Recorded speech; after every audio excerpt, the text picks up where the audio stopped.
C'est l'heure du grand dossier sur LCI. Bonjour à tous, soyez les bienvenus. La réunion tant attendue a duré moins de 2 heures. Russes et Ukrainiens, pour la première fois depuis 3 ans, se sont parlé en face à face. Rien que ça, c'est peut-être une avancée. Le problème, c'est qu'il y a un mais, c'était visiblement un dialogue de sourds. Les Ukrainiens dénoncent des exigences russes inacceptables sur la base de ce qu'ils demandaient déjà en 2022.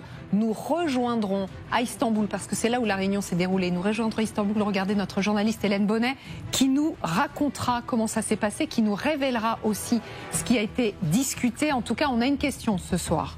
Quelles sont les intentions de Vladimir Poutine? Négocier vraiment ou humilier les Ukrainiens? Le président russe a tenu une réunion de la plus haute importance aujourd'hui à Moscou. Il a pris la parole pile au moment où les pourparlers commençaient. Et ces mots sont lourds de sens. Vous comprendrez en l'écoutant au cours de notre émission. Et puis sur le front, eh bien, un nouvel F-16 a été abattu. Le 3e en moins d'1 an. Y a-t-il un problème? Xavier Titelman sera en direct avec nous. En tout cas, il y a une avancée aujourd'hui quand même. Cette avancée, c'est que Donald Trump a fait savoir qu'il pourrait appeler très prochainement Vladimir Poutine. Et ça, selon le président américain, ça pourrait être concluant. Dès qu'il sera possible d'organiser une rencontre. Il est temps que cela se fasse. Tout le monde a dit que Poutine irait en Turquie, que Zelensky irait aussi. J'ai dit que si je n'y allais pas, j'étais sûr que Poutine n'irait pas. Et il n'y est pas allé. Et je comprends cela. Mais on va y arriver. Voilà, il est temps de rencontrer Vladimir Poutine. On y reviendra dans un deuxième temps. Mais d'abord, évidemment, on va décrypter ce qui s'est passé au cours de l'après-midi à Istanbul entre les Ukrainiens et les Russes. Décryptage signé le général Nicolas Richoux. Bonjour. Bonjour. Ancien commandant de la 7e brigade blindée. Gallagher Fenwick, bonjour. Bonjour Magali. Grand reporter et spécialiste des questions internationales. Elisabeth Shepard-Selam, bonjour. Bonjour Magali. On le rappelle, spécialiste défense et sécurité. Jade est également avec nous pour tout nous dire, parce qu'on a besoin de remettre les choses en place, de savoir exactement qui était autour de la table. Il y a eu plusieurs étapes dans la journée. On ne parle pas d'une réunion, mais de plusieurs. Oui, l'image du jour, bien sûr, c'est celle-ci, Russes et Ukrainiens face à face. C'est historique, du jamais vu quand même depuis mars 2022, donc plus de 3 ans. Même si, on va le voir, ni Vladimir Poutine, ni Volodymyr Zelensky n'étaient présents, ça reste malgré tout un symbole. C'est Russes et Ukrainiens ensemble autour, vous le voyez, de cette table en U, au palais Dolmabahçe à Istanbul. On va s'arrêter sur cette image, effectivement, parce que c'est intéressant. Cette réunion tant attendue a débuté à 12h30 précisément, heure française, dans ce palais. Donc on note une chose, au fond, vous le voyez, drapeau ukrainien, drapeau turc, drapeau russe, pas de drapeau américain. Les Américains sont les grands absents, étaient les grands absents de cette réunion-là. Autour de cette table, vous avez à gauche les Ukrainiens, Roustem Umerov, ministre ukrainien de la Défense. Il est au centre, on le voit autour de lui, quasiment exclusivement des militaires. En face, en miroir, on retrouve les Russes. Celui qui mène les débats, c'est cet homme, Vladimir Medinsky, le conseiller de Vladimir Poutine, qui a été choisi par le Kremlin pour mener cette délégation. À ses côtés, à sa droite, il me semble reconnaître Galouzine, le vice-ministre des Affaires étrangères. Vous noterez, d'un côté, on a costume-cravate, de l'autre, que des uniformes. Donc le symbole est important. On a la guerre d'un côté, l'État de l'autre. Le tout chapeauté par un médiateur, la Turquie, avec cet homme, c'est Hakan Fidan, le ministre turc des Affaires étrangères. C'est lui qui menait déjà les premiers pourparlers de la journée. C'était à 10h, heure française, au même endroit, dans ce palais Dolmabahçe, cette fois avec autour de lui Américains et Ukrainiens face à face. Une autre réunion se tenait cette fois-ci hors caméra. Elle a eu lieu un peu plus tôt avant cela dans un hôtel à Istanbul. Et cette fois, c'était Américains et Russes en face à face. Donc en tout, dans la journée, on a eu 3 trilatérales. Effectivement. Extrêmement intéressant même de voir exactement les costumes, les tenues militaires. Chaque détail compte, je pense. Ah oui, chaque détail, effectivement. On va les analyser, justement. Merci beaucoup, Jade. Alors, avant de commencer, j'aimerais... Alors, c'est pas ni oui ni non, c'est oui ou non. Alors. S'il vous plaît. Donc, un seul mot chacun. Est-ce qu'il y a eu des avancées, une avancée pour vous cet après-midi ou non? Le fait de se rencontrer... Ah ben non, mais déjà, c'est plus d'un mot. Une avancée, oui. Oui, ça c'est oui. Voilà, oui. Oui. Ah, c'est unanime, oui. Alors, sur quelle base, de quoi a-t-il été question cet après-midi à Istanbul? Hélène Bonnet, vous allez tout nous raconter, vous qui êtes donc sur place depuis hier avec Julie Regard. Il a été question de quoi, alors, précisément? Alors, à l'issue de cette rencontre, eh bien, chaque parti a pris la parole. Le chef de la délégation russe, Vladimir Medinsky, et Rustem Umerov, le ministre de la Défense ukrainien, et chacun sont allés dans le même sens en ce qui concerne l'échange de prisonniers. Visiblement, les deux parties ont accepté d'échanger 1000 contre 1000. La date a été arrêtée, nous disent-ils, mais elle n'est pas encore communiquée. Donc, un échange de prisonniers. Autre point d'accord, eh bien, ce serait de poursuivre ces discussions à un autre moment. On n'a pas de date, on n'a pas de lieu. Ce que nous disent les Russes, c'est que chaque partie devrait présenter à l'autre son plan pour un cessez-le-feu. Voilà le sens dans lequel ont été les deux parties. Mais tout de même, il faut noter qu'à l'issue de cette rencontre, une source ukrainienne à l'AFP s'est dit en colère vis-à-vis des demandes russes. Les Russes qui auraient présenté des demandes inacceptables en échange d'un cessez-le-feu. Donc on voit bien qu'en coulisses, tout n'est pas si simple. Officiellement, les parties se sont mises d'accord sur le plus petit dénominateur commun, en quelque sorte, pour montrer aussi aux Américains qui mettent la pression qu'ils font preuve de bonne volonté et qu'ils veulent continuer à discuter. Merci beaucoup Hélène pour ce compte-rendu. Effectivement, la réunion a duré moins de 2 heures. On a senti la crispation des Ukrainiens face aux exigences russes, mais il n'en reste pas moins qu'effectivement, visiblement, il y a 3 points qui ont été abordés, qui ont été discutés, et donc l'échange de prisonniers qui a été validé. Donc c'est une avancée pour vous tous d'ailleurs, aujourd'hui. C'est la raison pour laquelle moi j'ai répondu oui sans hésiter. C'est cet accord pour un échange de prisonniers. Nous n'avons pas la date, mais il semble que ça a été acté. Je dis il semble parce qu'on sent à quel point les choses sont fluctuantes. Ce qui fait que ce qui a pu être dit il y a 5 minutes peut devenir caduc dans les 5 prochaines minutes. Même si un échange de prisonniers, on en a l'habitude. Les pourparlers russes et ukrainiens ont toujours existé en coulisses sur cette question. Oui, ce qu'il faut comprendre, on l'a presque oublié dans ce grand maelstrom qu'on est en train de vivre toutes et tous ensemble, c'est que Zelensky avait 2 demandes insistantes, l'instauration d'un cessez-le-feu inconditionnel et aussi cet échange de prisonniers qui pour lui étaient les 2 gageurs de bonne volonté, j'allais dire, de la part des Russes. On n'a pas le cessez-le-feu, on a, je le redis, semble-t-il, un accord autour d'un échange de prisonniers. Donc c'est un premier pas significatif et très très fort. C'est-à-dire que pour nous, ici, depuis ce studio, ça peut paraître, j'allais dire, un peu abstrait, théorique. Il faut comprendre ce que ça veut dire cet échange de prisonniers. C'est-à-dire ces hommes, parfois des femmes, des militaires, des civils qui sont retenus. Est-ce que vous vous souvenez des photos que Zelensky, le président ukrainien, a montré à Donald Trump, ces corps abîmés, décharnés, c'est-à-dire que ces gens vivent un enfer. Donc pensez à leur famille, à leurs parents, lorsqu'elles voient cet accord, elles répondent, elles, à votre question, Magali, oui, ça c'est une avancée. Est-ce qu'on est très très proche d'une paix juste et durable? Non, probablement pas. Mais j'en termine rapidement. D'abord, comme l'a souligné le général Richoux, on a des Russes et des Ukrainiens en face, et ça, il faut le mettre au crédit des Américains et des Turcs qui ont joué, qui continuent de jouer leur rôle dans ce moment. Et puis, il y a une sorte d'accord aussi sur, vous savez, dans une négociation, la première étape, c'est se mettre d'accord sur le format.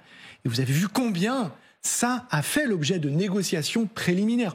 Or, il semblerait, encore une fois du conditionnel de ma part, qu'il y ait une entente sur, bon, d'accord, on va même peut-être pouvoir se revoir aujourd'hui, et à une exigence posée par, ou plutôt une demande posée par les Ukrainiens, à savoir que Poutine et Zelensky se voient en face à face.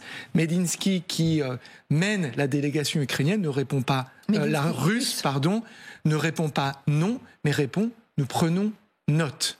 Donc c'est déjà là aussi, en soi, une réponse... C'est pas non. Exactement, peut-être encourageante. Jean de Gliniastier est en direct avec nous. Bonjour, directeur de recherche de l'IRIS, ancien ambassadeur de France en Russie, auteur de France, une diplomatie déboussolée aux éditions L'Inventaire. Vous qui avez été ambassadeur, vous connaissez très bien ce genre de pourparlers.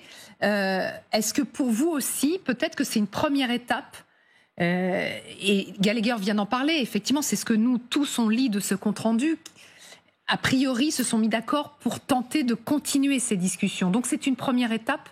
Il faut surtout que ces discussions se poursuivent. C'est comme disait Churchill, c'est la fin du début et le commencement d'une autre période. ils se parlent, c'est déjà capital. Ils vont continuer les discussions sur les prisonniers, ça avait, comme vous l'avez dit vous-même, ça n'avait jamais cessé. Et maintenant, on commence à aborder le fond.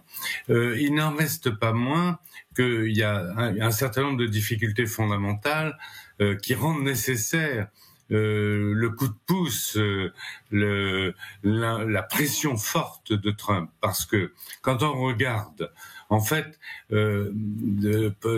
visiblement Poutine ne veut pas se négocier sur le fond maintenant. Il a encore l'espoir, sous la pression d'ailleurs de ses élites militaires notamment, de percer le front et de remplir ses objectifs qui sont la tutelle totale, si je puis dire, sur l'Ukraine, sans nécessairement la conquête, mais la tutelle.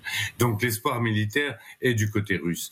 Et du côté ukrainien, il y a aussi la grande difficulté pour Zelensky, après 3 ans de guerre, les dévastations, les horreurs, tout ça, de faire des négociations qui impliqueraient des concessions très lourdes et qui seraient probablement assez mal acceptées par son peuple. Donc pour l'instant, il n'y a pas eu encore ce coup de pouce fondamental, il y en a eu un petit, mais il faudra nécessairement qu'à un moment, Trump dise ça suffit, maintenant il faut y aller. Donc pour l'instant, on parle des prisonniers, on se met d'accord pour continuer la discussion. Il y a tout on parle du cessez-le-feu, mais on sait très bien que les Russes ne veulent pas du cessez-le-feu sans une interruption des livraisons d'armes. Donc là, il y a un côté un peu fumé, si je puis dire, nuage de fumée pour embrumer les choses. Mais les questions de fond, elles sont posées. Est-ce que la Russie renonce à sa tutelle sur l'ensemble de l'Ukraine? Est-ce que l'Ukraine est prête à faire un certain nombre de concessions? Et cette question fondamentale, de principe, qui est presque un préalable à la négociation, n'est pas réglée. Mais c'est ça le mot, préalable. Mais c'est intéressant de vous entendre tous, parce que même notre journaliste sur place en parle. Tout ce qui s'est passé là, tout ce qui a été décidé là, tout ce qui a été mis sur la table, en fait, ce sont des messages envoyés aux Américains. C'était obligatoire, en quelque sorte. Surtout que les Américains, comme on avait dit, ne sont pas dans la pièce, en plus. Et ça, on sait pourquoi ils ne sont pas dans la pièce? Alors, c'est quelque chose d'en discuter avec Gallagher juste avant. Selon les médias, en tout cas américains, c'est les Russes qui auraient demandé à ce que les Américains ne soient pas présents. Ce qui est en soi, pour moi, un message aussi aux Américains et un coup de force un peu des Russes aux Américains, bien évidemment. Aujourd'hui, les deux côtés sont obligés. Enfin, c'est Trump qui mène un peu le jeu, ou en tout cas qui pense mener le jeu, parce que Poutine certainement a beaucoup de cartes aussi. Les deux sont obligés de montrer entre guillemets leur bonne volonté. Si on parle c'est un peu un préalable à des discussions, c'est aussi, et si on regarde le communiqué qui est sorti, une sorte de façon de dire. Vous voyez, on est venu à table, on a discuté, il y a, et je rejoins ce que disait Gallagher, cet échange de prisonniers qui est très important pour les Ukrainiens, et ça, c'est à signaler. Maintenant, le reste, ça reste un peu, pour moi, en tout cas, dans la langue de bois diplomatique, qui peut tout dire et rien dire. Et ça aussi, parce que les Russes ont un certain nombre d'exigences qui vont être difficiles à avaler pour les Ukrainiens et pour les Européens aussi, qui ne sont pas là non plus. Et c'est intéressant parce que quand les Ukrainiens disent ce sont des exigences inacceptables, il y a le conseiller de Zelensky qui avait pris la parole juste avant la fin de ces discussions, en dernière remarque, vous le savez, alors qui disait « Les Russes veulent établir des associations avec les négociations menées en 2022, mais la seule chose qui relie ces négociations à aujourd'hui, c'est uniquement Istanbul. Toutes les tentatives de la Russie de lier le moment actuel à 2022 échoueront, avait-il prévenu. Là, ce qu'il était en train de dire, c'est que les Russes ont mis aujourd'hui sur la table exactement ce qu'ils exigeaient en mars 2022. Donc à savoir désarmer l'Ukraine, à savoir changer de président, à savoir qu'on ait les territoires annexés, à savoir pas question de l'OTAN. Donc, en fait, 3 ans après, les Russes en sont toujours là, et c'est ce qu'ils ont mis encore sur la table aujourd'hui. Et c'est ce qui fait qu'on peut douter de la sincérité de la démarche russe. Ils ne pouvaient pas exercer une fin de non-recevoir à la pression américaine. En revanche, on n'est pas du tout certain qu'ils veulent des résultats. Ils veulent simplement montrer. Ils ont été poussés à la faute par Zelensky, qui est venu en disant « Moi, je suis prêt, sans condition, je discute, il n'y a pas de problème ». Donc là, ils ne pouvaient pas ne pas faire quelque chose. Donc ils viennent, mais avec des exigences. Et je crois que la première des exigences qui est inacceptable, c'est que les Russes Russes demandent le retrait des Ukrainiens des 4 oblasts annexés selon la constitution de Russie, hein, mais dans leur totalité, même les parties qui ne sont pas occupées. Et on sait que dans certaines parties, c'est 25% des oblasts de Zaporijia ou bien de Kherson, etc. Donc, avant le cessez-le-feu, c'est même pas le résultat d'une négociation. C'est si vous voulez montrer votre bonne volonté, vous en allez. D'autre part, si on repart à 2022, il faut se souvenir que le format qui avait été exigé par les Russes, c'est une armée de 85 000 hommes. Est-ce que vous imaginez? On vous désarme et puis comme ça on viendra vous croquer dès qu'on pourra le faire. Bon, il est évident que en matière de garantie de sécurité, il y a la garantie de sécurité que l'armée ukrainienne gardera le format qu'elle veut pour pouvoir défendre son territoire, y compris même avec des forces de réassurance derrière. Mais on ne peut pas l'exiger qu'elle sortir de zones qui ne sont pas occupées et qui font partie selon la constitution ukrainienne du territoire. Et puis voilà. Donc on comprend la colère des Ukrainiens aujourd'hui concernant ces exigences. En revanche, là où je suis d'accord, il y a un vrai progrès parce que au début les négociations c'était les États-Unis et la Russie. Et là, vous avez maintenant les Ukrainiens. Au début, personne voulait, les Russes voulaient pas négocier avec les Ukrainiens. Ils ne voulaient négocier qu'avec les Américains. Ouais. Et donc là, on est quand même dans une autre dimension. Et ce qui serait intéressant, c'est d'avoir quand même la réaction de Washington à ces pourparlers de tout à l'heure. Pour l'instant, on n'a pas de réaction. Donald Trump avait pris la parole avant, vous l'avez entendu, où il réitère la nécessité qu'il rencontre Poutine. En fait, il n'y aura pas de règlement tant qu'il n'y aurait pas eu cette rencontre au sommet. Les Russes pensent la même chose. Écoutez Dmitri Peskov. Une rencontre entre Donald Trump et Vladimir Poutine est sans aucun doute nécessaire. Et elle l'est avant tout du point de vue des relations bilatérales russo-américaines. Ainsi que pour discuter sérieusement au plus haut niveau sur les affaires internationales, sur les problèmes régionaux, y compris bien sûr la crise ukrainienne. Donc ça c'est intéressant. Russes et Américains sont d'accord sur ce point. Justine Jankowski, bonjour, notre correspondante à Washington. Ça veut dire que la Maison-Blanche prépare activement la rencontre Poutine-Trump ? Oui, et la question que tout le monde se pose ici, c'est quand aura lieu cette rencontre, d'autant que la dernière fois que Vladimir Poutine a rencontré un président américain, c'était Joe Biden et c'était il y a presque 4 ans. Alors vous l'avez entendu, Donald Trump a dit qu'il pourrait appeler Poutine bientôt, qu'une rencontre se tiendrait dès que possible. En vérité, ça fait plusieurs mois que les deux hommes parlent de se rencontrer, mais à chaque fois on n'a pas de date et ça les Russes l'expliquent par le fait qu'une telle rencontre, eh bien, ça demande énormément de préparation. Vous le savez, il y a aussi eu cette petite phrase de Donald Trump hier à bord du Air Force One, rien ne se passera tant que Poutine et moi ne nous sommes pas vus. Et ça, c'est tout simplement une manière pour Donald Trump de se remettre au centre du jeu, de se placer comme un arbitre dans son conflit. Et puis c'est aussi une manière pour lui de dire qu'il est le seul leader qui a l'oreille de Vladimir Poutine. Effectivement, merci beaucoup Justine avec Mathieu Derrien pour les images et la Russie qui a parlé d'un coup de fil important dans l'après-midi, important, même un coup de fil international. Alors évidemment, on guette du côté de Moscou ce qui peut se passer. Pour l'instant, il n'y a pas de nouvelles, mais on reste extrêmement vigilant. Jean de Glignasti, est-ce qu'effectivement la résolution du conflit n'est dans les mains que de ces deux hommes, Vladimir Poutine, Donald Trump ? Moi, je dirais Donald Trump tout seul, parce qu'il faudra qu'il fasse pression sur les Russes pour qu'ils limitent leurs ambitions. Il faudra qu'il fasse pression sur les Ukrainiens, mais c'est pas tellement une pression. Il faudra que Zelensky puisse dire écoutez, j'ai fait tout ce que j'ai pu, mais voilà, Trump me demande et je suis obligé de lâcher quelques territoires. Pour l'instant, l'opinion ukrainienne, elle a certes assez de la guerre, mais elle ne peut pas comprendre, elle ne pourrait pas comprendre que tous ces sacrifices ont été engagés pour rien ou pour peu de choses. Donc c'est pour ça que je dis, seul Trump peut exercer des pressions et sur les uns et sur les autres. C'est intéressant, mais pour le moment, ce qu'on constate, c'est que Donald Trump, il met pas beaucoup la pression sur Vladimir Poutine. On s'attendait à ce qu'il soit pas très content de la tournure des événements. Pour l'instant, il reste calme, il commande ça avec détachement. Ce qui me force à une relecture du moment Trump-Zelensky sous les ordres de la basilique Saint-Pierre de Rome, où moi j'avais commencé par penser, par dire d'ailleurs que c'était un moment pour l'histoire, mais qui ne ferait pas l'histoire. Et puis il y a eu l'accord sur les minerais, il y a eu les mots écrits, durs, de Trump en direction de Poutine. Oui. Rappelez-vous peut-être qu'il me balade, maybe he's tapping me along, qui avait fait penser que voilà, on avait un président ukrainien qui avait fini par toucher, j'allais dire, le cœur, l'âme, ou je sais pas, l'ego de Donald Trump. Mais ce à quoi on assiste depuis plusieurs jours, en fait, remet tout cela en question, puisque vous avez raison de le souligner. Symboliquement, c'est une nouvelle embuscade qui a été tendue à Zelensky, qui s'est retrouvé tout seul à Ankara, dans ce grand palais aux côtés d'Erdogan. Trump n'était pas là, Poutine non plus. Donc, on a quand même une partie qui n'en est pas une d'ailleurs, parce que des vies sont perdues tous les jours. Nos envoyés spéciaux, Claire Cambier tout à l'heure et d'autres nous le rappellent, sont perdus sur le terrain tous les jours.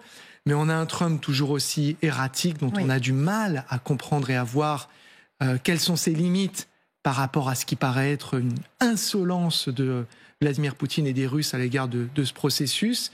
Et puis un Vladimir Poutine qui envoie une délégation de subalternes avec des demandes complètement maximalistes, dont il sait qu'elles sont inacceptables des Ukrainiens, ça c'est une évidence, mais elles sont aussi inacceptables pour les Américains. Rappelez-vous que les Américains ont dit hors de question de vous céder par l'accord ce que vous n'avez pas obtenu par les armes. Et d'autant plus que Vladimir Poutine a tenu une réunion au moment même où ces pourparlers russo-ukrainiennes commençaient. Il a tenu une réunion qu'il a qualifiée de la plus haute importance, où il a mis en avant les priorités absolues de la Russie aujourd'hui. Quelles sont ces priorités?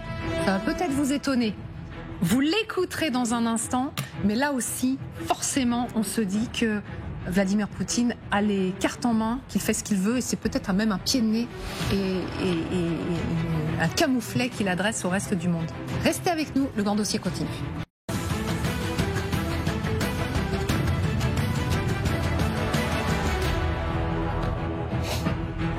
C'est la suite du grand dossier. On entendra tout à l'heure Vladimir Poutine qui a pris la parole cet après-midi. Pas un mot des pourparlers russo-ukrainiens, quoique. Il faut toujours analyser le sous-texte des déclarations du président russe. C'est ce qu'on fera dans un instant. Mais d'abord, l'essentiel de l'actualité. Et ça ne vous a pas échappé, ce face-à-face tant attendu depuis plus de 3 ans. Ukrainiens et Russes réunis à la même table à Istanbul. 2 délégations de second plan, puisque ni Vladimir Poutine ni Volodymyr Zelensky ne sont présents, mais tout de même un symbole. La teneur des échanges n'a pas été dévoilée, mais un responsable ukrainien a accusé la Russie d'avoir des exigences inacceptables. Emmanuel Macron et les alliés ont appelé Donald Trump et ont rappelé qu'il était toujours inacceptable, que Vladimir Poutine n'ait toujours pas accepté le cessez-le-feu demandé. Au Proche-Orient, la situation humanitaire est inacceptable. C'est ce que dit Emmanuel Macron aujourd'hui depuis Tirana en Albanie, alors que le risque de famine à Gaza franchit un nouveau cap. Aucune aide humanitaire n'entre dans l'enclave depuis 2 mois maintenant. Israël poursuit son offensive et invite la population gazaoui à partir. Elle la prévient même par SMS. En France, une plainte a été déposée par d'anciens militaires. C'est un fait rare qui secoue l'armée. Il s'agit de 4 anciens militaires parachutistes de Castres. Ils dénoncent des faits de violence physique et de harcèlement moral. Pour le ministre des Armées, Sébastien Lecornu, l'armée, ce n'est pas ça, dit-il. Tolérance zéro. La parole de ces anciens militaires est prise très au sérieux et nous contribuerons activement au travail de la justice. Pendant donc que les négociations ont débuté entre les Ukrainiens et les Russes, on y reviendra dans un deuxième temps, eh bien Vladimir Poutine prépare visiblement sur le terrain une énorme offensive. Ce sont les informations ukrainiennes. Regardez ce que dit un responsable. La Russie rassemble des forces sur les lignes de front pour une éventuelle nouvelle offensive destinée à capturer davantage de territoires ukrainiens. Ça pourrait aller très loin. Regardez ce que dit là cette fois-ci un responsable américain à CNN. Vladimir Poutine tentera de s'emparer de tout le territoire disponible jusqu'aux abords de Kiev. Les Russes mettront tout en œuvre pour s'emparer de tout. Vous y croyez ça, général ? Là, on parle encore de... Alors, une offensive qui se prépare vraisemblablement. Oui. Parce qu'on a bien compris que Poutine veut aligner les 4 oblasts complets qu'il a annexés et qui correspondent à la Constitution telle qu'ils l'ont réécrite. Hein, parce que c'est une Constitution scélérate, en fait. Bien, quand on dit ça, il va falloir qu'il aligne beaucoup de monde. Je ne crois pas, moi, à la possibilité d'une percée dans la durée, parce que s'il y avait une percée dans la durée, ça serait fait depuis très longtemps. Moi, je rappelle que Cyril Amourski, qui est vraiment, on connaît tous, très pro-ukrainien, annonçait en septembre dernier la chute de Tchassivyar. Il n'y en a plus que pour quelques jours. Je lui avais dit en plateau, tant qu'une ville n'est pas tombée, on ne peut rien dire. Rappelez-vous Stalingrad, on était à 100 mètres de la Volga, ça n'a pas marché. Et puis on est 9 mois après, et Tchassivyar n'est pas tombé. Je ne crois pas à la possibilité aujourd'hui des Russes d'amasser la masse nécessaire, c'est-à-dire la masse nécessaire pour une percée, une vraie percée. Il faut deux troupes différentes, en fait. Il faut une troupe pour percer et une troupe pour exploiter derrière. Donc pour l'instant, il n'y a pas plusieurs cette armée russe, centaines de milliers d'hommes qu'il faut rassembler pour atteindre ces buts-là. Et donc, je crois que militairement, c'est quand même très très compliqué. Il va simplement chercher à avoir ces gains progressifs pour compléter au moins jusqu'au Dniepr, j'allais dire. Donc il va renforcer cette ligne de front, d'après vous. Voilà. Vous venez avec moi aux cartes pour bien comprendre. Parce que cette ligne de front, elle est immense. On l'a mesurée, 1100 km de ligne de front qu'on voit ici, tout au long de l'est de l'Ukraine. C'est extrêmement grand, c'est extrêmement long. On n'a plus vu ça depuis quoi? La Première Guerre mondiale? Alors, depuis la Deuxième Guerre mondiale. Alors, la Première Guerre mondiale, là, j'ai regardé justement en préparation d'émission, c'était à peu près 800 km. Donc, c'était absolument énorme, sauf qu'il y avait entre 5 et 7 millions d'hommes de chaque côté. Donc en fait, il y avait une densité de troupes absolument considérable de la mer du Nord jusqu'à la Suisse. Oui. Alors que là, vous avez à peu près, du côté ukrainien, 7 à 900 000 hommes d'un côté, et puis on dit 700 000 hommes à peu près du côté russe. Donc vous voyez, la densité, les troupes sont très étirées, parce qu'il n'y a pas la possibilité d'équiper correctement une longueur comme ça. Deuxième Guerre mondiale, on a eu en 1943 jusqu'à 3000 km de front. Alors ce n'était pas des tranchées, mais ça partait quand même du front de Leningrad et ça allait jusqu'à la Crimée. D'accord. Donc vous voyez, mais c'était quand même largement plus une guerre de mouvement. Ça, c'est du jamais vu depuis la Première Guerre mondiale, c'est-à-dire une guerre de tranchées qui fait 1200 km de long, c'est du jamais vu. C'est extrêmement. Alors, vous parliez des troupes amassées. Alors, nous, on a calculé, vous parliez de près de 700 000 Russes. On a calculé, nous, 6 000. Alors, on va avoir le truc. Là, c'est la citation. Oui, c'est Oleksandr Syrski, le commandant en chef des forces armées ukrainiennes, qui le dit, qui, selon lui, donc 640 000 Russes mobilisés sur cette ligne de front en Ukraine. Alors, on a voulu savoir si c'était beaucoup ou pas. Et bien, ce qu'on voit, c'est qu'en fait, la Russie ne cesse de mobiliser des hommes, de plus en plus d'hommes, sur cette ligne de front en Ukraine. Oui, bien sûr, mais vous voyez que sur 1200 km, vous pouvez calculer la densité au kilomètre carré, c'est pas énorme en fait. Et lorsque vous voulez percer, il faut être capable d'amasser une masse de 3 à 5 fois la masse qu'il y a en face pour pouvoir percer. Donc c'est la raison pour laquelle 500, 600 000 hommes, c'est assez peu sur 1200 km. Je rappelle quand même par exemple l'offensive de la Vistule en janvier 1945 qui a permis la percée soviétique jusqu'à Berlin, c'est 2 500 000 hommes. 2 500 000 hommes sur 40 km de large et avec 4000 pièces d'artillerie et 1200 chars. Et là, véritablement, on perce. Ils ont détruit le groupe A allemand dans la totalité et ensuite se sont rués sur Berlin.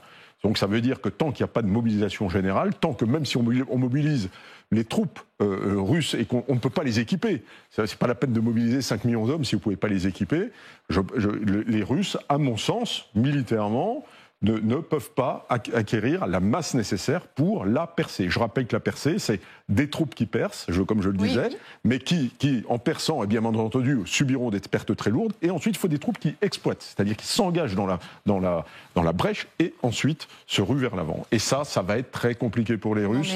Et il en faudrait, vous dites, c'est plutôt de l'ordre... Ah bah là, je pense que s'ils veulent arriver à Kiev, il leur faudrait 2 millions d'hommes. Combien? 2 millions. 2 millions, oui, on en est très très loin. Juste la mobilisation russe, sans surprise, est davantage mobilisée dans ces 3 points chauds du front, à Pokrovsk, Toretsk et Liman. Oui, bien sûr, parce que c'est là effectivement qu'ils veulent. Là, en fait, Louhansk est à peu près conquis. Il a conquis à 98%, grosso modo. Et ensuite, c'est des taux qui sont largement inférieurs, de l'ordre de 65-75%. Et donc là, effectivement, ils veulent aligner les frontières sur ce qui a été annexé. Mais je rappelle que quand on donne 650 ou 700 000 soldats sur la ligne de front, ça ne veut pas dire 700 000 soldats en première ligne. Non. Évidemment. Bien sûr que non. Alors, donc, par exemple, mais même, déjà, ceux qui combattent et ceux qui se reposent, vous pouvez déjà diviser par 2. Ouais. Et puis ensuite, il y a l'arrière. Ouais. Donc, quand vous avez 700 000 soldats, vous devez avoir 100, 150 000 soldats qui sont sur la ligne de front et qui combattent pas en même temps. Vous voyez, et après, il y a la logistique, etc. Il y a les conducteurs, il y a les cuistots, il y a les mécaniciens. Et donc, c'est très, très loin d'être une force conséquente de combattants, en fait. C'est très, très peu. Très loin d'être une force conséquente de combattants. Et pourtant, vous avez entendu Vladimir Poutine en début de semaine ? Oui, il a dit qu'il recrutait 60 000 soldats à peu près. Et que c'était facile. Oui, facile, mais il en perd 30 000 par mois. Ah oui, c'est ça. Voilà. Mais bon, lui met plutôt l'accent sur le fait qu'il a les hommes qu'il veut. Écoutez. Je voudrais attirer votre attention sur le point suivant. Si les autorités de Kiev se livrent à une mobilisation forcée, avec des hommes pris comme des chiens dans les rues, en Russie, nos hommes y vont volontairement, de leur propre chef. Nous avons entre 50 000 et 60 000 volontaires par mois. Alors, voilà, ça reste pas énormément, selon vous, au vu de certains conflits militaires, mais ça reste quand même un nombre d'hommes conséquent mobilisés. Est-ce que c'est un argument de négociation ? Pour les Russes ? Oui, pour les Russes. Bien sûr, mais je pense que ça fait partie de leur jeu. C'est pas une énorme quantité pour essayer d'accaparer jusqu'à Kiev. Et je pense que non, là, les Américains suffisamment pour préparer cette nouvelle offensive dont parlent les Ukrainiens. Mais pour préparer une nouvelle offensive, que les Américains ont prévenu d'ailleurs leurs citoyens. Oui. On a eu pas simplement cette responsable qui dit ils vont aller jusqu'à Kiev, mais ils ont prévenu les citoyens américains qu'il y avait une offensive qui arrivait. Donc on sait très bien qu'ils essaient de signaler avec des mouvements de troupes, avec un amassement de troupes, qu'il y a quelque chose qui arrive. Maintenant, est-ce qu'on sait ce que c'est ? On sait aussi qu'ils ont déjà fait, et je pense aussi à cette question de Chasiv-Yar ou d'autres villes qu'on pensait qu'elle allait tomber avec des troupes qui étaient amassées à côté. On sait très bien que ça peut aussi nous donner pas forcément dans leurs intentions. Ça va pas forcément s'avérer très victorieux pour les Russes, mais d'un point de vue diplomatique, bien évidemment, ça joue. Ça joue. Et puis alors, il ne faut pas être naïf. Effectivement, nous, on se dit, bon, les négociations, ça y est, commencent. Il y a un premier pas qui a été franchi cet après-midi. Et de l'autre côté, la Russie qui prépare sa grande offensive. Mais bon, c'est la guerre, tout simplement. Oui, plusieurs choses. D'abord, les militaires et les diplomates travaillent main dans la main. C'est-à-dire que les militaires modèlent littéralement le terrain dont vont discuter et dont discutent les diplomates et les négociateurs par la suite. Maintenant, il faut faire très attention. Est-ce que ce qu'est en train de faire et de montrer la Russie sur le terrain veut dire que, en réalité, c'est une manière de mettre la pression sur ce qui se passe à Istanbul, ou est-ce qu'il faut le décorréler et dire que ça démontre qu'il n'y a aucune sincérité de leur part à Istanbul ? En tous les cas, il faut faire attention à effectivement ce qui peut être une manœuvre de diversion qui consiste à céder des choses, à braquer les projecteurs sur Antalya, Ankara, Istanbul, pendant que vous préparez des choses majeures sur le terrain. Juste un mot, un seul. Quand on passe de 100 000 hommes à 6 fois ça, 640 000 hommes, pour moi, c'est une opération de maintien de l'ordre qui se transforme en opération militaire à proprement parler. Ça dit deux choses. La grande erreur d'appréciation de la Russie dans un premier temps, mais sa capacité à ajuster le tir dans un deuxième temps, qu'il ne faut pas mésestimer ou sous-estimer. Certainement pas. Général, vous allez nous dire ce que vous en pensez, avec un élément qu'il faut prendre en compte, parce qu'on l'a appris aujourd'hui. Vladimir Poutine vient de limoger son commandant des forces terrestres. Donc c'était le général Oleg Syaliukov. Il a été remplacé par lui quelques heures seulement après. Alors lui, c'est le colonel-général Andrei Mordvichev qui avait dirigé l'assaut sur Mariupol au tout début de la guerre. Oui. Là aussi, c'est un autre signal envoyé. C'est un signal politique fort, parce que quand on limoge quelqu'un, ça veut dire qu'il n'a pas atteint les objectifs, tout simplement. Donc c'est la preuve du mécontentement de Vladimir Poutine sur les résultats terrestres, c'est-à-dire qu'il y a un ratio perte-résultat. Bien sûr, les Russes poussent, mais il y a un ratio de perte-résultat qui est absolument insuffisant pour pouvoir arriver en force à la table des négociations. Et quand on limoge quelqu'un, véritablement, on a vu par exemple Joffre a été limogé en 1916, Nivelle après l'échec du chemin des dames, etc. Donc c'est véritablement le signe du mécontentement politique face à des objectifs qui n'ont pas été atteints. Et donc ça en dit long quand même sur l'incapacité des Russes à exploiter dans la profondeur. Et alors ils arrivent à des résultats minimales. C'est de la microtactique sur le terrain, quelques kilomètres carrés, etc. Mais ils n'arrivent pas, c'est leurs objectifs qui sont d'aller aux limites des oblasts tels qu'ils aimeraient les avoir pour pouvoir dire qu'ils sont annexés définitivement. Et en dépit d'un investissement assez lourd, d'abord parce que cette augmentation d'hommes est aussi à un prix financier, parce que beaucoup sont aussi payés pour aller au front à des prix qui sont pour les Russes très importants. Donc ça coûte à l'État russe et avec bien évidemment à tout ce que ça implique sur le long terme pour les familles, pour la société. Évidemment. Donc ça veut dire qu'ils réussissent pas autant que ça. En fait. Et le profil quand même de ce nouveau commandant des forces terrestres, quand même, c'était celui donc qui avait dirigé l'assaut sur Mariupol en 2022. Donc là, on sent qu'il y a l'incapacité, il faut aller plus loin. On verra bien. Moi, à mon avis, ils ont limogé le meilleur, c'était Surovikin. C'était l'homme de Kherson qui a sauvé son corps d'armée, 30-40 000 hommes. On a beaucoup dit, ils se sont fait battre, etc. Non, il a sauvé son corps d'armée, il lui a fait repasser le Dniepr.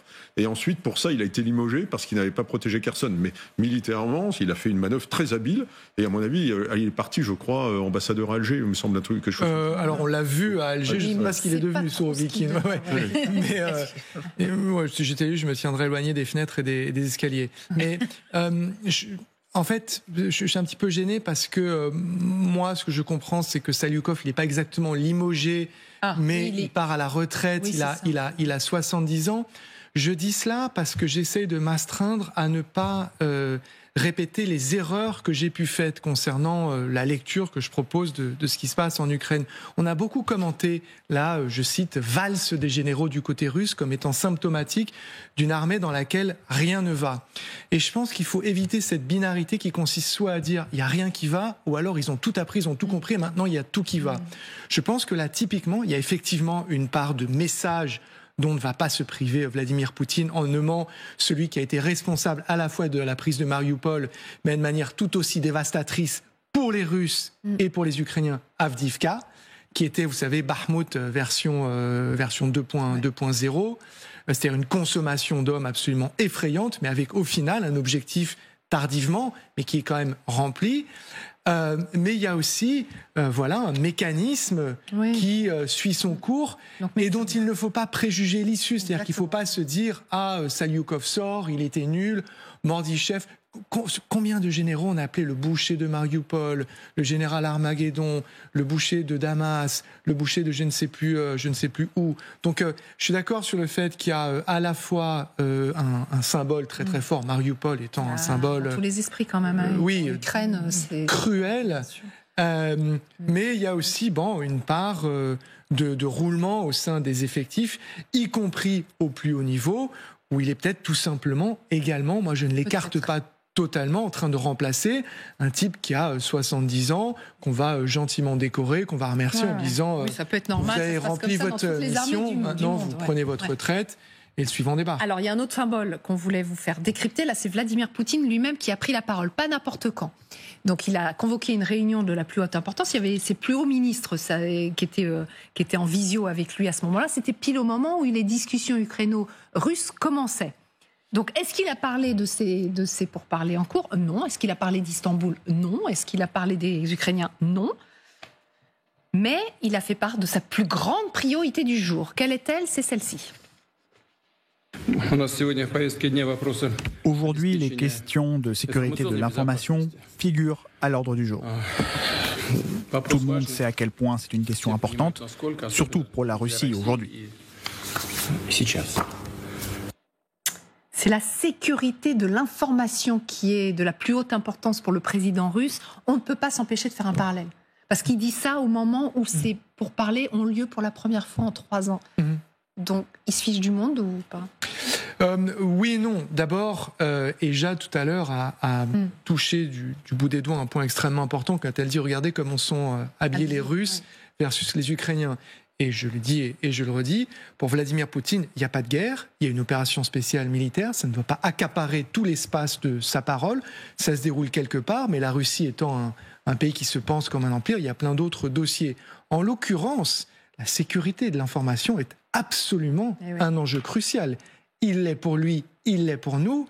La différence, c'est le traitement que nous en faisons dans notre espace démocratique versus la manière dont il militarise et maîtrise cet espace, non pas informationnel, mais de propagande, de son côté. Donc je vous confirme que pour lui, c'est très important. Le 9 mai, c'était l'histoire. Aujourd'hui, c'est l'information.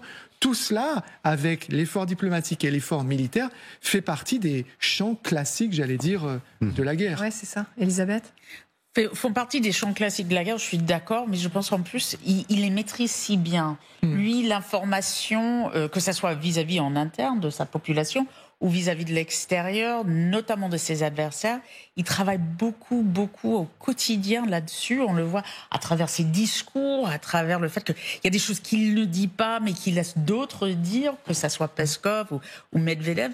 Donc je pense qu'il faut toujours l'écouter quand il parle de l'information, parce que je pense que ça fait vraiment partie de sa stratégie de guerre dans l'ensemble, et pas simplement avec l'Ukraine, mais aussi avec nous, et notamment les Occidentaux, que ce soit les Français ou les Américains. En tout cas, les Européens, eux, étaient réunis cet après-midi à Tirana, en Albanie. C'était le sommet de la communauté politique européenne, avec notamment Emmanuel Macron, bien évidemment, mais il y avait le nouveau chancelier allemand, il y avait le Premier ministre britannique, le Premier ministre polonais, il y avait Volodymyr Zelensky aussi. Et les Européens ont appelé qui ? L'homme central, on l'a bien compris en vous écoutant, l'homme central de ces négociations, c'est Donald Trump. Nous avons ensemble à l'instant eu une discussion avec le président Trump pour d'abord tous considérer qu'il était inacceptable pour une deuxième fois que la Russie, le président Poutine, ne réponde pas aux demandes qui ont été faites par les Américains, soutenues par l'Ukraine et les Européens. Pas de cessez-le-feu et pas de rendez-vous à un niveau décisionnel et pas de réponse sur le cessez-le-feu. Le rôle des Européens, là, ils n'étaient pas autour de la table, évidemment, ils n'étaient pas à Istanbul, quoique les Ukrainiens ont fait savoir qu'ils s'étaient entretenus avec des dignitaires européens avant de commencer leur pourparlers avec les Russes. Donc quand même, ils sont là en coulisses. Les Européens ? Les Européens. Ils écoutent, mais ils sont quand même... une des informations, c'est qu'ils ne participent pas aux opérations à Istanbul. Alors il y a un contre-feu, là on voit bien que... C'est intéressant, hein, parce qu'on parle des Européens, c'est pas l'Union Européenne, là il y a Keir Starmer, donc ça veut dire c'est vraiment le continent européen qui se rassemble. Mais je pense quand même que les grands absents de cette affaire-là, ce sont les Européens, alors qu'ils auront besoin de nous, notamment lorsqu'il faudra établir le cessez-le-feu, et les conditions du cessez-le-feu, et les conditions des garanties de sécurité. Donc je pense que la concomitance de ce rendez-vous est faite pour rappeler que ça ne se fera pas sans nous. Parce que, effectivement, pour le moment, c'est un conflit européen dans lequel les Européens ne sont pas invités. Et ça, c'est quand même quelque chose, pour moi, qui est un petit peu gênant. Gênant, même s'ils font tout pour exister. Quand à plusieurs reprises, tout au long de la journée, on les a bien écoutés, tous les uns après les autres, ils ont dit Vladimir Poutine ne veut pas la paix, Vladimir Poutine ne veut pas la paix, il faut le sanctionner. C'était aussi un message envoyé à Donald Trump pour dire au président américain, soyez bien conscient des choses qui se passent là en ce moment. Et qui a été réitéré par Emmanuel Macron. Ouais. Mais plus ces menaces sont proférées et moins elles deviennent réalité, plus cette parole, j'allais dire, est dévitalisée. Je rappelle que samedi dernier, ça paraît, il y a une éternité, on avait les mêmes aux côtés de Zelensky dans la capitale ukrainienne qui disaient dès lundi, donc on est quel jour ? On est vendredi. Il y a 5 jours, devait commencer un cessez-le-feu inconditionnel de 30 jours, sans quoi la Russie se verrait imposer, je cite le président français, des sanctions massives décidées par les Européens en coordination avec ce même Américain Donald Trump. Il n'en a rien été. Vladimir est apparu au milieu de la nuit entre samedi et dimanche, a proposé une rencontre directe à laquelle il n'a pas assisté lui-même. Zelensky y est allé, s'est retrouvé assez esselé en l'absence de Poutine et Trump. Les Européens, eux, essayent de peser en se tenant, j'allais dire, physiquement aux côtés de Volodymyr Zelensky pour précisément éviter cette image et ce sentiment de d'isolement, de solitude. Mais il y a une vraie fébrilité. Parce que pèsent ces voix pour Vladimir Poutine ? Que pèsent ces voix également pour Donald Trump ? Il y a quand même des grands, me semble-t-il, points d'interrogation. Ah bah ça c'est sûr. Vladimir Poutine semble en pleine possession de ses moyens, en position de force même. À l'instant, on apprend que le chef de la délégation russe, Vladimir Medinsky, s'est entretenu avec The Economist et donne les coulisses des pourparlers, les premiers donc entre les Russes et les Ukrainiens en 3 ans. Regardez. Nous ne voulons pas la guerre, mais nous sommes prêts à nous battre pendant 1 an, 2 ans ou 3 ans s'il le faut, quel que soit le temps que cela prendra. Est-ce que ça, déjà, c'est une première indication ? Alors oui, parce que la suite de la phrase, il dit aussi « on s'est battu contre la Suède pendant 21 ans ». C'est-à-dire, on est prêt à aller très loin. Très loin. Et alors, il continue, pardon, parce qu'on les découvre ensemble. Donc voilà, et Pierre Legrand, savez-vous qui l'a financé ? L'Angleterre et la France. Donc là aussi, il lance un message. Oui. Non, ils adorent passer par l'histoire. Ça fait partie des grands leviers très régulièrement actionnés par le Kremlin, qui dit aux Français, vous vous souvenez de Napoléon ? Il a essayé de venir jusqu'à nous et qu'est-ce qui lui est arrivé ? Rappelez-vous de la campagne Napoléon. Non, je rappelle qu'elle commence en juin. C'est un mois qui est important pour les Russes. De même que l'opération Barbarossa commence en juin. Bref, donc dans cette région-là, attention au mois de juin. C'est quand même le mois du début des grandes manœuvres généralement. Je passe là-dessus. C'est effectivement, tout à l'heure on avait Poutine qui appelait à faire très attention à la sécurité de l'information. Il est en train de, j'allais dire, jouer sa partition dans la partie psychologique de ce qui est en train de se jouer, en menaçant de continuer à pratiquer l'emploi de la force et en actionnant la Russie pour réveiller ce mythe selon lequel la Russie ne peut pas perdre la guerre. Elle n'a jamais perdu. Exactement. Ce qui est absolument faux. On peut rappeler plein de guerres qu'ils ont perdues. On peut citer des dizaines de guerres qu'elle a perdues. Mais bien sûr, mais selon cette... Mais Medinsky est un nationaliste quand même assez extrême. C'est ce qu'on peut signaler. Donc, je pense que le fait qu'il soit à la tête de la délégation est déjà un signe politique fort. Qu'on s'inscrit dans une continuité historique. Bon, Pierre Legrand, c'est pas anodin, si vous voulez. C'était Peskov qui, au début de la guerre, il disait Vladimir Poutine n'obéit qu'à trois grandes personnes de l'histoire, c'est Ivan le Terrible, Pierre Legrand et Catherine de Russie. C'est ça. Donc là, on a Pierre Legrand, et donc ça, ce sont les 3 grands qui ont en fait agrandi les territoires russes. Donc ils sont le symbole de la grandeur russe. Donc Vladimir Poutine est, lui, dans le sillage de la grandeur russe. Une fois, donc et puis il y a une pression psychologique en disant vous, les démocraties occidentales, vous êtes prêts à tenir 20 ans, là ? Nous, on peut tenir 20 ans. Alors, il y a du bluff là-dedans, bien entendu. Moi, dans 20 ans, l'économie russe, je ne sais pas ce qu'elle deviendra. Mais ce qui est sûr, c'est qu'ils ne s'écrouleront pas en 2025. Bon, donc, on vient d'apprendre que ce n'est pas Medinsky qui s'est directement confié à The Economist, mais c'est The Economist qui a réussi à rassembler donc des informations auprès de plusieurs sources, auprès de ces négociations qui ont eu lieu tout à l'heure dans l'après-midi. Vous restez avec nous, on parlait du terrain il y a un instant, il y a un fait qui nous a intéressés au cours de la nuit, c'est qu'un F-16 a de nouveau été abattu donc sur le front, enfin abattu. Je vais peut-être un peu vite en besogne, ça reste un peu flou, on en parle avec Xavier Titelman, à tout de suite.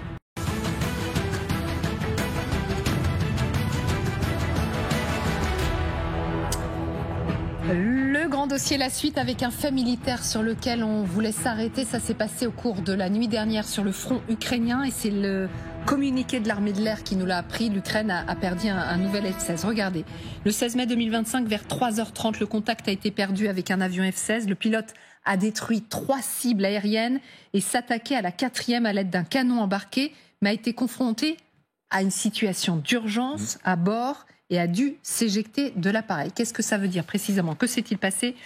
Nos invités sont toujours autour de la table et Xavier Titelman est également en direct avec nous. Bonjour, ancien aviateur militaire, on le rappelle, et spécialiste aéronautique à Air et Cosmos. D'abord, première question, c'est quand même, on va revenir sur les conditions, mais c'est toujours considéré comme une perte considérable, un F-16 pour les Ukrainiens ? C'est très important, mais maintenant qu'ils en ont une vingtaine, c'est plus la même valeur stratégique que quand ils en avaient 6 et qu'ils en avaient perdu un tout au début. Et finalement, au bout d'1 an d'opération, parce qu'ils sont arrivés en juillet de l'année dernière, avoir seulement 3 pertes, c'est plutôt un bon résultat. Et on s'attendait à en avoir quand même un petit peu plus qui auraient été détruits, parce que c'est des avions qui, chacun d'entre eux, vont faire certainement plusieurs missions chaque jour. D'après les statistiques que j'ai, il y aurait quasiment 40 à 50 missions qui seraient réalisées par la petite vingtaine de F-16 qu'ils ont.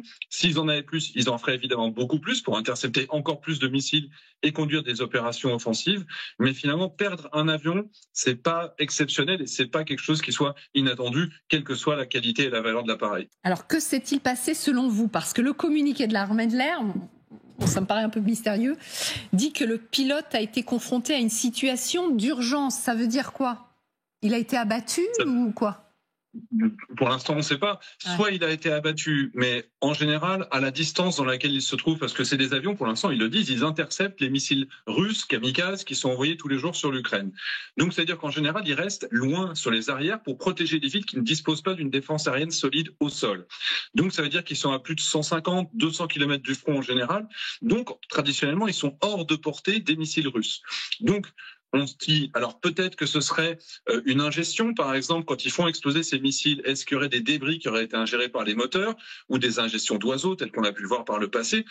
Par rapport aux moteurs des avions de ligne, c'est des moteurs qui sont beaucoup plus petits, donc ils sont aussi un petit peu plus sensibles à l'ingestion de ce qu'on appelle les objets étrangers, les FOB. Et la dernière option, évidemment, c'est simplement un problème technique, et ça, quelle que soit la maintenance, quels que soient les efforts des Ukrainiens, on leur a quand même donné des avions qui ne sont pas de toute jeunesse, et donc logiquement, tout comme on peut avoir des accidents en France sur des Mirage 2000 où on a un pilote qui s'éjecte alors qu'il est en approche, je me souviens par exemple sur Colmar de mémoire, on peut avoir un F-16 qui a simplement un dysfonctionnement qui impose une éjection par le pilote. Alors, il y a une deuxième question, parce que donc l'armée de l'air ukrainienne annonce qu'une commission a été mandatée pour enquêter objectivement sur toutes les circonstances et d'ailleurs a déjà commencé son travail. Est-ce qu'il y a un risque que l'avion soit tombé du côté des Russes, qu'il soit aujourd'hui aux mains des Russes ? Ce serait très étonnant. Maintenant, rien n'est impossible. On a un précédent dans lequel vous aviez un avion soviétique à l'époque de l'URSS, dans lequel le moteur s'était éteint, le pilote s'était éjecté. Il était à l'époque au-dessus de l'Allemagne de l'Est, si je me souviens bien.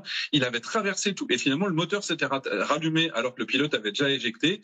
Et l'avion avait traversé toute l'Allemagne de l'Ouest et il s'était écrasé en Belgique. Il était tombé sur la maison de quelqu'un et ça avait fait un mort. Donc effectivement, si c'est un problème technique, qu'il s'éjecte et puis que l'avion derrière recommence à fonctionner, on peut imaginer qu'il soit tombé du côté russe, mais encore une fois, comme on est plutôt sur une configuration où ces avions restent plutôt à 100-150 km de la frontière aérienne, c'est-à-dire de la défense, je ne pense pas que l'avion va continuer à voler plus d'une centaine de kilomètres pour tomber côté russe.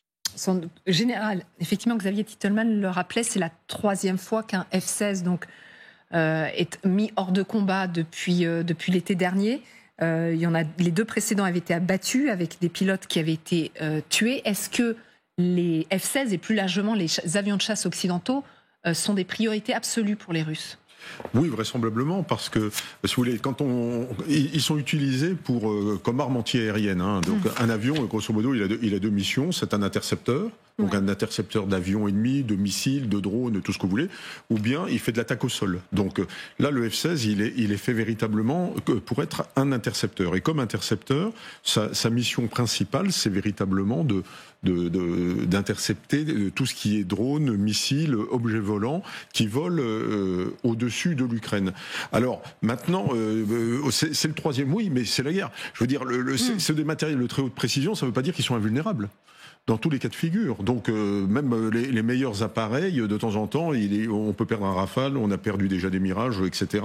Ça peut arriver. Ce qui serait intéressant, c'est de savoir effectivement déjà quelle est la nature de l'incident qui a fait que le pilote s'est éjecté. La deuxième information, et qu'il faut souligner, parce que ça on le souligne pas assez, c'est que le pilote est vivant. Exactement. Alors c'est pas le problème de la vie humaine est très important, mais pour faire un pilote, suivant la qualification, c'est entre 6 mois et 3 ans.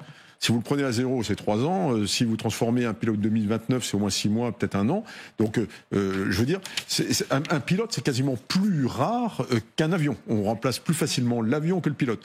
Et pendant la bataille d'Angleterre, moi, je rappelle que le problème des Britanniques, c'était pas de fabriquer des Spitfire, c'était les pilotes, le nombre de pilotes. Ils consommaient plus de pilotes qu'ils ne pouvaient. Voilà. C'était ça la priorité. Mais la priorité, c'est ça. Donc il a pu s'éjecter. Le pilote est en vie. Ouais. Ça, c'est important. Avoir perdu trois avions depuis, il y a rien d'extraordinaire à la guerre de perdre des avions, comme on perd des chars, comme on perd des bâtiments dans la marine, etc. Xavier Titelman, ça reste très mystérieux, hein, ces avions de chasse occidentaux utilisés par les Ukrainiens. On sait que les Ukrainiens réclamaient à corps et à cri ces F-16. Est-ce qu'ils ont eu un impact important sur cette guerre ? Alors, à partir du moment où les F-16 sont arrivés, il y a eu deux choses qu'on a observées. La première, c'est le taux d'interception, pas des drones kamikazes Shahed, mais plutôt des missiles de croisière, parce que les drones kamikazes Shahed vont plutôt à 300 km/h et l'immense majorité sont détruits avec des grosses mitrailleuses. Mais un missile de croisière comme le Kh-101, qui est massivement utilisé par la Russie, ils vont à 800 km/h. Et ça, on ne sait pas les intercepter avec des mitrailleuses. Et il faut soit de la défense au sol, lourde, avec des missiles antimissiles, et ça, toutes les villes ne sont pas équipées, soit on a des avions de chasse comme le F-16 et le Mirage 2000.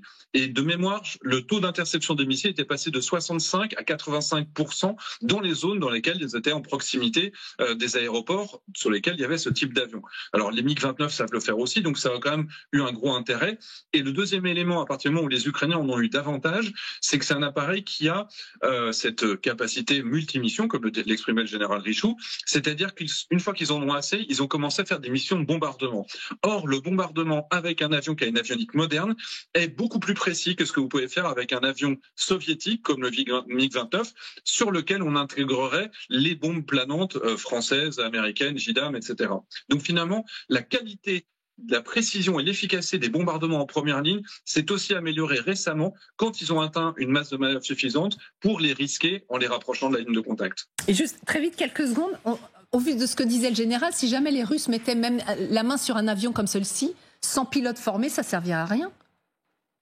Non, puis c'est des technologies qui sont quand même pas récentes. Pas les mêmes. Hein. Ils vont rien apprendre avec des F-16. Le Pakistan a des F-16. Il y a beaucoup de pays qui ont des F-16. Les transferts de technologie, s'il devait en avoir lieu aujourd'hui, ils ont déjà été réalisés. Par contre, il y a peut-être des nouveautés qui vont arriver prochainement. Et dans ce cadre-là, effectivement, ce serait gênant que les Russes le récupèrent. Ce serait surtout une opération de com s'ils pouvaient récupérer des débris. Oui, sans doute. Merci beaucoup en tout cas. Allez, merci pour ces analyses sur le plateau du Grand Dossier.